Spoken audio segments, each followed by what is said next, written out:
کے ساتھ تلواروں کی دھاریں کاٹی ہیں، انہوں نے سینوں کے ساتھ نیزوں کی انیاں ٹیڑھی کی۔ یہ کون لوگ تھے؟ یہ حسین کا لشکر تھا۔ ایک صدر میں اور پڑھوں گا، یہ تو بالکل فضائل کی صدر تھی۔ اب میں وائز کے لیے ایک صدر پڑھوں گا تاکہ ایک نصیحت ہو جائے۔ ہم جناب مسلم بن عقیل کی شہادت پہ روتے ہیں، لیکن ہم اسباب تلاش نہیں کرتے کہ آخر وہ وجہ کیا تھی جس وجہ سے حسین کا سفیر مارا۔ میں حسین نے بھی شروع کر رہا، محرکات کوفہ والوں سے غلطی کیا ہوتی تھی؟ اگر کوئی ایک مجلس پڑھی جائے تو یقیناً میرا جی چاہتا ہے کہ میں ایک مجلس اس قوم کو سناؤں جس میں یہ الزام لگے جو ہم پہ لگا ہوا ہے کہ کوفہ کے رہنے والے علی کے شیعہ تھے، اس الزام کو ختم کیا جائے۔ کوفہ شیعوں کی بستی نہیں تھی، کوفہ کو آباد کیا گیا تھا دوسری خلافت کے دور میں، اور جگہ جگہ سے دشمنان آل محمد کو وہاں پہ اکٹھا کیا گیا تھا کہ تم علی کے دوست کے روپ میں رہنا لیکن علی سے دشمن۔ یعنی کہ کوفہ اتنی سخت زمین تھی کہ علی کو مدینہ چھوڑ کے اپنا تخت کوفے لانا پڑا۔ اب یہ سمجھیے، ذرا ایک مجلس پوری ہو، 10-20 منٹ نہیں 60 منٹ ہو تو پھر پڑھا جائے کہ کوفے کی آبادی کتنی تھی، یہ لوگ کون کون سے تھے، کن کن قبیلوں کے تھے، کیسے آباد ہوئے تھے۔ اتنا خطرناک شہر تھا کہ علی مدینہ چھوڑ کے اپنے دور حکومت میں یہاں، اور پھر اس سے زیادہ اس کے خطرناک ہونے کی علامت یہ ہے کہ امیر المومنین کوفے میں قتل ہوتے اور کوفہ خاموش ہے۔ یہ کوئی چھوٹی بات نہیں کہ اس دور کا مسلمانوں کا خلیفہ اور نبی کا بھائی اس شہر میں قتل ہو جاتا ہے ایک کرائے کے قاتل کے ہاتھوں، خاموشی ہے۔ کوفہ والوں نے حسین ابن علی کو بلا لیا تھا۔ حسین مدینہ سے کوفہ کی طرف چل رہے تھے، لیکن کوفہ کے لوگ حسین کی نصرت کے لیے تیار نہ ہوئے۔ انہوں نے حسین کو بلایا صحیح، مدد کے لیے نہیں آئے۔ ہمیں آج کے دور میں اس کوفے کے کردار کو اپلائی کر کے دیکھنا ہے کہ آج وہ کردار کہاں ہے۔ آج بھی جو اس دور کے حسین کو بلا رہا ہے اور نصرت کے لیے تیار نہیں ہے، تو یقیناً اس میں وہ کوفے والا کردار پہنچا۔ 10 محرم عصر کے بعد امام حسین نے ایک خط کا تھیلا ڈھیر کیا تھا، بالکل اکیلے تھے، شہادت سے تھوڑی دیر پہلے امام نے پورا تھیلا ڈھیر کیا، ڈھیر کر کے ایک ایک خط نکال کے سامنے کھڑے ہوئے قاتلوں کو کہا، اے فلاں ابن فلاں ذرا چیکا ادھر کر، یہ خط تیرا نہیں ہے، کیا تو نے مجھے میری ماں کا واسطہ دے کے نہیں بلایا تھا؟ یعنی کہ اس دور کے لوگوں نے اس دور کی حجت کو بلا لیا، لیکن جب حجت قریب پہنچ گئی تو وہ نصرت کے لیے آمادہ نہ ہو۔ یہی کام ہوگا کہ جب وقت کا امام آ جائے تو الاجل کہنے والوں میں بھی کوئی نصرت کے لیے تیار نہیں۔ ابھی ہم ایک پرسکون ماحول میں زندگی گزار رہے ہیں نا، تو ہم ان سے محبت کا دعویٰ کر رہے ہیں، آج کوئی ابن زیاد ہم پہ مسلط ہو جائے تو پھر یہ ہے شیعت کی آزمائش۔ میں بات سمجھا بھی پا رہا ہوں، یہ بات یقیناً آپ کو خاموش کرے کہ کوئی خطیب نہیں چاہتا کہ میں اپنی مجلس داد سے نکال کے خاموشی میں لے کے آؤں، لیکن میں اس لیے اس کو لے کے جا رہا ہوں کہ اس دور میں ہمیں دیکھنا پڑے گا کہ کہاں کہاں کوفے والا کردار نظر آتا ہے۔ سفیر حسین کوفے پہنچ گئے، وہ حسین کی بیعت مانگ رہے تھے، اور پورا کوفہ ان کے ہاتھ میں بیعت کر لیتا ہے، اور ادھر سے ابن زیاد آتا ہے اور سارے بیعت کو توڑ دیتے۔ یہی وجہ ہے ہمارے 12ویں امام سے ایک شخص نے پوچھا، مولا آپ ظہور کیوں نہیں کرتے؟ فرمایا نصرت کرنے والے۔ اس نے کہا مولا لاکھوں لوگ آپ کا انتظار کر رہے ہیں، فرمایا منتظر ہیں، ناصر نہیں ہیں۔ انتظار کر رہے ہیں، آمادہ نصرت نہیں۔ نہ مولا ایسے تو نہ کیجئے، دن رات آپ کے ظہور کی دعائیں مانگتے ہیں۔ امام نے کہا کون مانگتے ہیں؟ سارے مانگتے ہیں۔ امام نے فرمایا جو زیادہ مانگتے ہیں انہیں کل لے کے میں تیرے گھر میں رہتا ہوں۔ اس نے اعلان کر دیا جو امام کا ظہور چاہتا ہے وہ میرے گھر کے باہر آئے۔ امام نے وعدہ کیا ہے کہ مجھے ناصر مل جائے میں ظہور کروں. گلی بھر گئی. مولا ذرا دروازہ کھول کے دیکھیے کتنے ناصر آپ کے باہر کھڑے. امام نے فرمایا ابھی دیکھ لیتے. امام نے فرمایا ان میں سے ایک کو اندر. اس نے ایک کو اندر لایا. اس کے گھر میں بکریاں اور بھیڑیں تھے. امام نے اپنے شیعہ سے کہا ایک بھیڑ چھت پہ لے جا کے ذبح کر اور خون پر نالے سے باہر کر. اب ایک شخص اندر گیا تھا اور اوپر سے ایک جانور کا لہو پر نالے سے.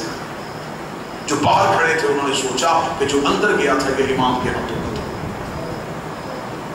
امام نے کہا دوسرے کو بلا. جب وہ بلانے کے لیے گیا تو جو لوگ بڑھ بڑھ کے آگے آ رہے تھے وہ ہٹنا شروع. آخر ایک نے پھر ہمت کی اندر بلایا. امام نے کہا دوسرا جانور ذبح کر خون پر نالے سے باہر. بڑے تعجب کی بات ہے اور یہ حقیقت کتابوں میں لکھی ہے کہ 4 لوگ اندر آنے کے بعد جب وہ 5ویں کو بلانے کے لیے گیا تو باہر بازار خالی تھے. اس نے امام سے آ کے کہا مولا لوگ تو چلے گئے. امام نے کہا اب بتا ناصرین کہاں ہے. اس کا مولا آپ کو کیسے چاہیے. امام نے کہا تو چاہتا ہے کہ میں ظہور کر دوں. تو اپنا بتا تو چاہتا ہے. مولا میں تو چاہتا ہوں. امام نے کہا چل پھر تجھے بھی آزما دے. چھت پہ جا زمین پہ چھلانا. چھت پہ گیا گلی میں کوندا پھر اندر آیا پھر صحن میں پھر چھت پہ پھر کودا پھر صحن میں پھر چھت پہ پھر کودا. چوتھی دفعہ جان لگا. امام نے کلائی پکڑ کر تجھے میں نے ایک بار کہا ہے بار بار کیوں جا رہا ہے. کہنے لگا یہ تو نہیں بتایا کہ منہ کے بل گرنا ہے سر کے بل گرنا ہے. میں تو اس لیے بار بار جا رہا ہوں کہ اللہ جانے میرا مولا مجھ سے چاہتا ہے. امام کا تجھ جیسے اور ہو جائے میں ضرور کرتا ہوں. ہم امام کو بلاتے ہیں لیکن اپنے لیے. پورے کوفے نے بے وفائی کی. آج سارا زمانہ ان پہ لعنت کر. کوفے میں ایک عورت تھی جس نے مسلم کے لیے گھر کا دروازہ کھولا. چند گھنٹے جناب مسلم اس کے گھر رہے لیکن حجت کا ساتھ دینے کی وجہ سے سفیر کا ساتھ دینے کی وجہ سے اتنی معتبر ہوئی کہ آج جہاں جہاں مسلم کی شہادت پڑی جاتی ہے.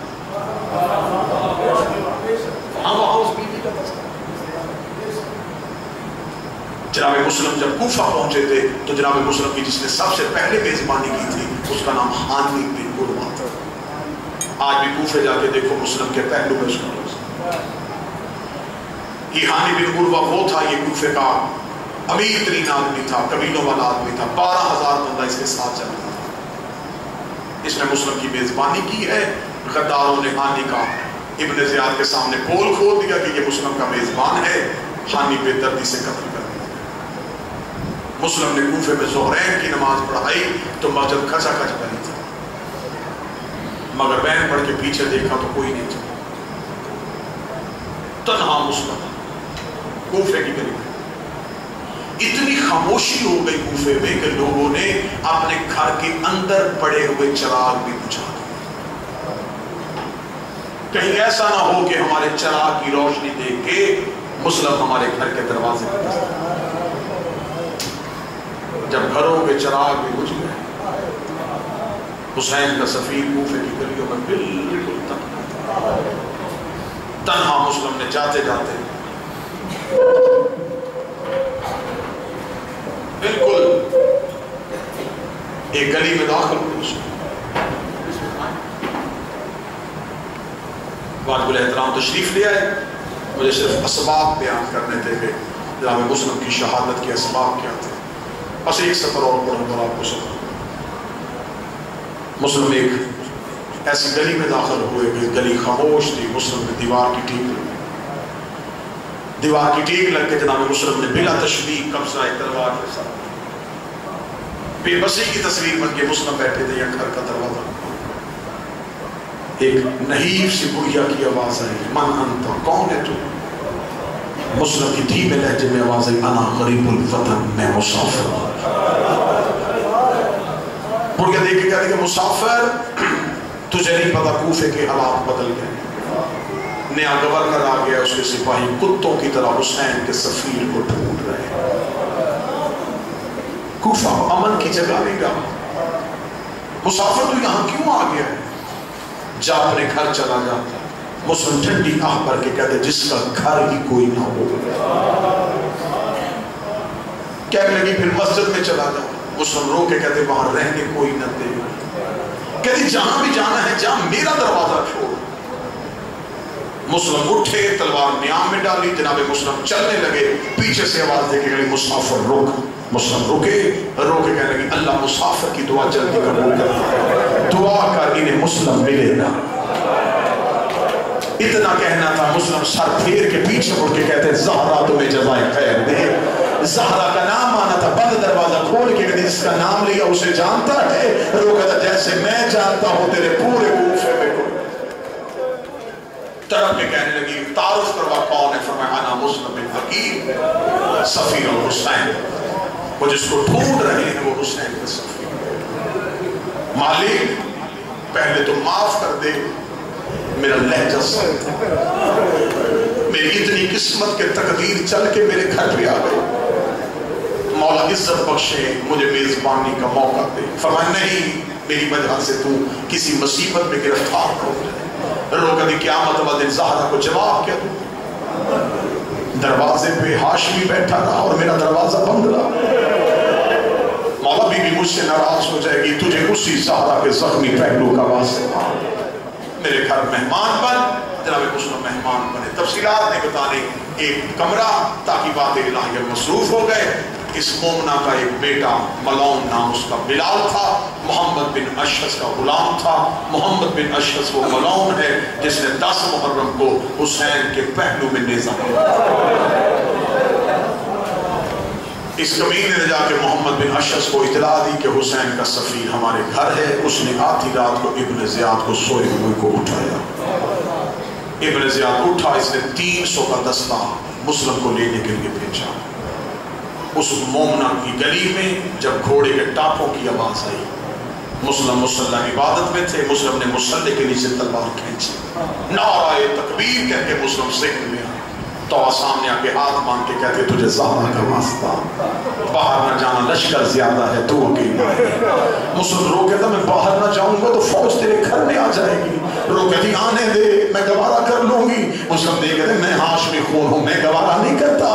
میرے ہوتے ہوئے فوج تیرے گھر میں آ جائے, میرے ہوتے ہوئے غیر تیرے سینہ میں آ جائے. مسلم سے رو کے پوچھو مولا تو نے کوفے میں مومنہ کے گھر سپاہی نہیں آنے دیے؟ شام میں غریباں شمر گھوڑے پہ بیٹھ کے زینب کے خیمے میں کھڑا ہو کے پوچھ رہا تھا ان میں سے علی کی بیٹی کون؟ ان میں سے علی کی بیٹی کون؟ برادر کا ہو گیا تھا تفصیل, لیکن معذرت چاہوں گا تفصیل بیان کروں گا تو 35 سے 40 منٹ چاہیے. جناب مسلم اتنا بھرپور حملہ کیا مسلم نے کہ 300 میں سے 200 ساتھ سے جدا کر کوفہ کی گلیاں لہو سے بھر گئی. لاشوں کے ڈھیر لگ گئے. باقی فوج کوفے کے دروازے سے داخل لگی. اکیلا علی کا شیر تلوار نکال کے کوفے کی گلیوں میں دھاڑ مار مار کے کہہ رہا تھا اور تم نے ہمیں غریب سمجھا ہے, تم نے ہمیں مظلوم سمجھا ہے, تم نے حسین کو بلا کے حسین کی بیعت توڑی. مسلم کے دار سے کوفہ خاموش. آخر سلام نے ابن زیاد کو کہا دستہ پھیر. اس نے 200 کا دستہ اور بھیجا, پھر 300 کا دستہ بھیجا. اس نے کہا ایک مسلم گرفتار کرنے کے لیے اتنی فوج.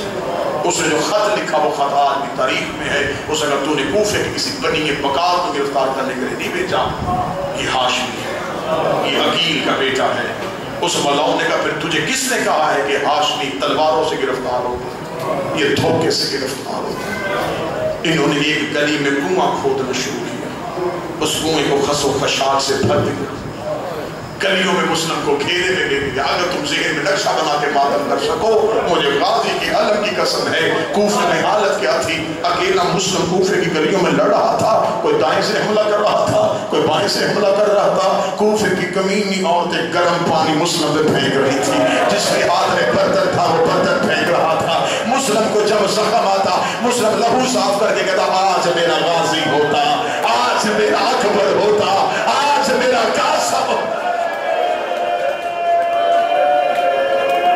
پچھلے پاؤں کے ساتھ رسی اور مسلم گڑے میں گر گئے. مسلم کا کنویں میں گرنا تھا, انہوں نے لمبے نیزوں کے ساتھ مسلم کو